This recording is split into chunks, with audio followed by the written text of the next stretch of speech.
ऑफिसात बसलेलो होतो.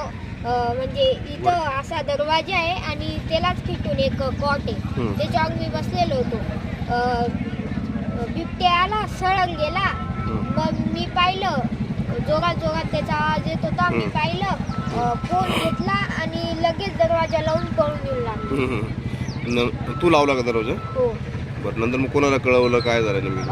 घरी गेलो, पप्पांनी मालकाला कळवलं आणि मग पप्पा इकडून आले, स्वेटर बंद केलं.